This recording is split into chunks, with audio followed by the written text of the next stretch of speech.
Welcome to this week's Magic Wand Moment. I'm Lindsay Wallstrom, Chief Momatologist at Rona's Fun Lab.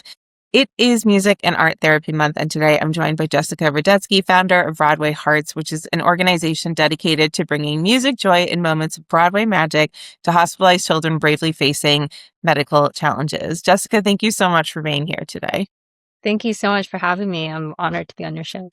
We connected over social media when we featured your organization, and I learned of you through our music therapist when we were inpatient, and she's such a huge fan of your work. And we actually got to have the experience of having Rona connect with a Broadway singer as part of a virtual summer camp that she was doing. And I have great memories of that day. I know that was a huge moment for her. But your story started long before my story did with a Make-A-Wish in 20. Can you tell me more about that visit and why it was so impactful?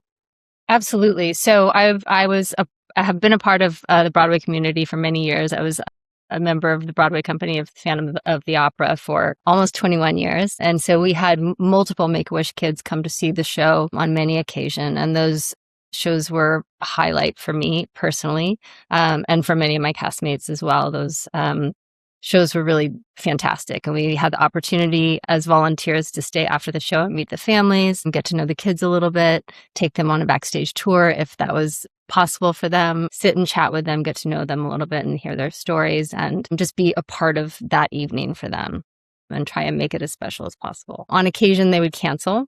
We didn't know why at the time. Now, having connected with Make-A-Wish and being part of their Broadway connections and facilitating Broadway performances for their Make-A-Wish kids, I now know that it's not always the worst case scenario. But at the time, I didn't know that. And so it just always gutted me when I would see a cancellation go up. And so I just had the thought, well, why don't we bring a version of a Broadway experience to kids in treatment at children's hospitals instead of having that pressure be on them to come to see us. And so it just sort of started this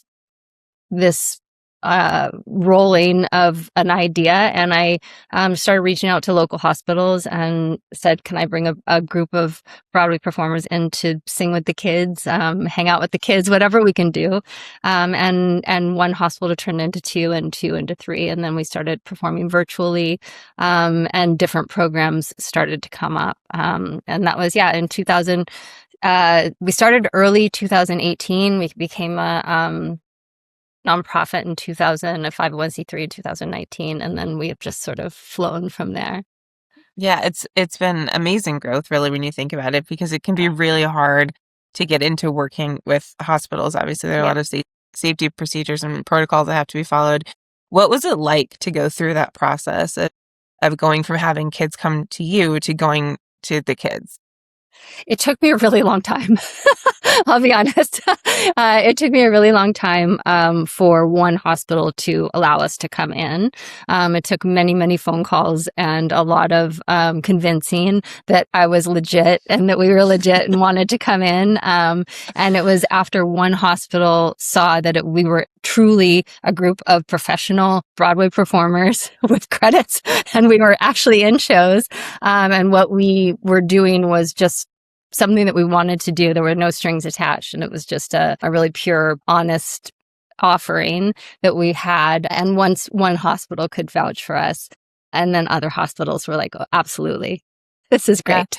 It's always the first one, right? It takes that one or that one. Yeah, yes, absolutely. And now I feel really grateful because we're at a point where hospitals are actually calling me or emailing me, to have us come in, which is a dream. That's a dream.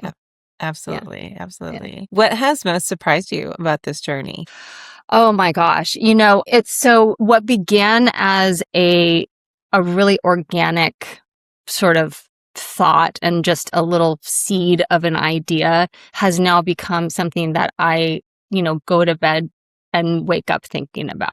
And when we have so many different programs now within the Broadway Hearts umbrella, in hospital programs, and then also programs where, we have a program called Broadway Hearts Backstage, where we'll bring medically cleared kids and their families to New York City or in their hometown to see their favorite Broadway show and to meet the cast, which are all of our volunteers, have a dinner at a partner restaurant. So really make a beautiful event out of their Broadway wish, and have that be something that is completely away from their diagnosis, and have this day that's just about being a family, just about being a kid, just about having something very special happen to them, and hopefully have that boost their and inform the rest of their month, the rest of their week, the rest of their, treatment. And all of these things have just grown sort of organically from the very beginning. I just can't stop thinking like, well, what can we do next? What else? Let's keep growing upon this. And what else can we do for these kids? Each of our, like, even that program started as just the Broadway show. We would have maybe one of our cast members come out and meet them. And now like the entire cast is like, well, when are the kids coming? What can we do? Here's a signed program. Here's a t-shirt, and then we have restaurants, we have hotels, so it's, people really want to get involved. Yeah. I think something you said really resonates, which is so often we start doing things for kids and you do it because you're like, this kid is going through it and they deserve something, but it becomes about the family. And when you're treating a child, you're really treating a family. Do you have a favorite impact story that you're able to share about whether it was a child or a family, just a difference that you made in their journey, in their care journey? It's hard to choose, Each of our families have really become our family. I keep in touch with most of our families and keep tabs on their journeys and really try to stay present in their lives somehow. Little girl who her dream show was to see Harry Potter, the play, and she's incredible. We have a couple of friends in the cast, and they were sort of like many of our other shows, they had planned to take her backstage and to just show Harry Potter's, all of the magic is very, very secret in the show. The entire cast stayed on their dinner break to hang out with her. Amazing. And took her into their dressing room, had her try on the sorting hat, all props from the show. It was an absolutely incredible experience. And one of the things that I think gets overlooked sometimes is that we think about things like music and play as being these soft things that can help kids, feel like kids or have fun. But there's a lot of research and there's a lot of literature that shows the benefits of having these moments, of the therapeutic benefits that children can derive, the reduction in pain, sensations of pain when they're in a care setting, mental health benefits. What do you most wish? I mean, whether it's that or it's anything else, would you most wish that people understood about the importance of music and play in a care setting? I mean, for us, we as performers, we know we have grown up with that. We know that innately, that, music and especially a live performance, a live music setting is huge, has huge benefits for healing, for mental wellness, but physical wellness as well. Like you said, scientifically, they've done study after study of how it can boost your immune system, how it can boost, healing capabilities, how it can boost mental wellness and mood. And all of those things go hand in hand with healing and hand in hand with how you go about your day and what your outlook is, which also goes hand in hand with healing and how, and kids are incredible because they really are so present anyway. We as adults, it's an amazing, puts things in perspective in a second being around kids, especially kids in treatment, because, they tend to live in the present moment anyway. But to also have that joy also on top of just being so present, I think is just such a wonderful way for them to have a joyful disruption at all times, or at least have the option to have a joyful disruption. That's such a great phrase, a joyful disruption. Yeah.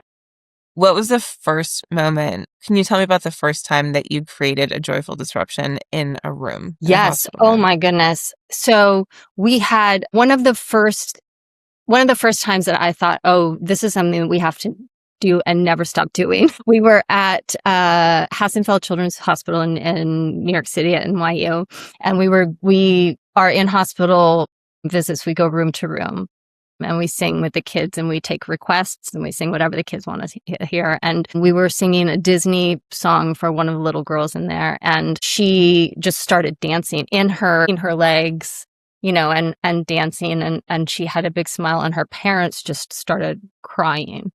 Yeah. And her mom said that she hadn't seen her out of pain in days.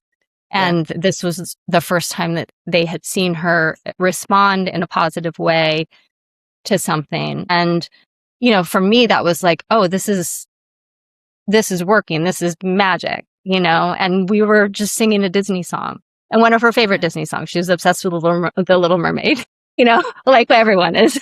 Yeah. Yeah. And we were just singing a song and, what is easier and more joyful than that? In being in a room with a beautiful little girl singing, Ariel from The Little Mermaid, so she can have a moment away from what she's dealing with. Like, that's the easiest, most beautiful thing we can do for these kids. And, and I thought, oh, this is something we have to do as often as possible. Yeah. Yeah.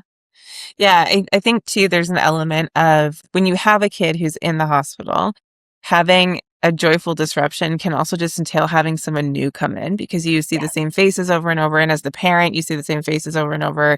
And there are very few moments in the day when a child has autonomy over what's going to happen. Yes. Sometimes like food selection from a menu of the food that will come that day is an opportunity, but sometimes that's it for the entire day. Instead of have these moments where someone comes in and they say, what's your favorite song? What song do you want to sing today? How can we move our bodies in ways that feel great? Can be really impactful. And I'm going to pull the thread on the parents because one of the concepts that I talked about with Lori, who is the concept of entrainment. And Lori always observed that I was entrained with Rona, meaning that our vital signs were synced, our respiratory rates were synced, our heart rates were synced. And so when Rona was under stress, I was under stress because I was watching my child in a situation of stress. And so those moments when someone could come in and bring the joy that she could experience, then also alleviated that and put me back in the space that I needed to be able to care for her in the intensive way that happens in a hospital. Right. And so that ability to engage the entire family in a moment, even if it's just watching your child have joy and fun, it's such a gift to the family. That might actually be where your greatest benefit is your ability to bring those moments for the family too. Gosh, that's incredible. That's a different way for me to hear that. And that's really incredible. Yeah. Yeah. Something to think about. Yeah. In all your that's free amazing. time. Thank you. Yeah. Yeah, I know. Yeah. Oh my goodness. Yes.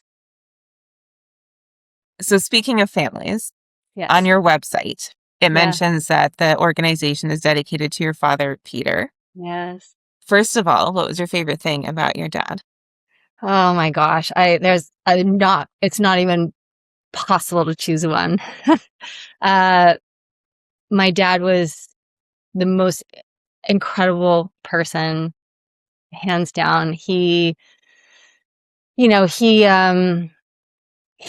so funny. He was so generous. He was incredibly intelligent. He would, for my entire life together, anytime I would walk past him, he would grab me and start dancing with me. He,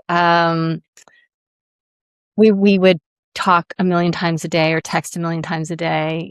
He was just like one of the greatest sources of joy in my life. He was amazing. Yeah.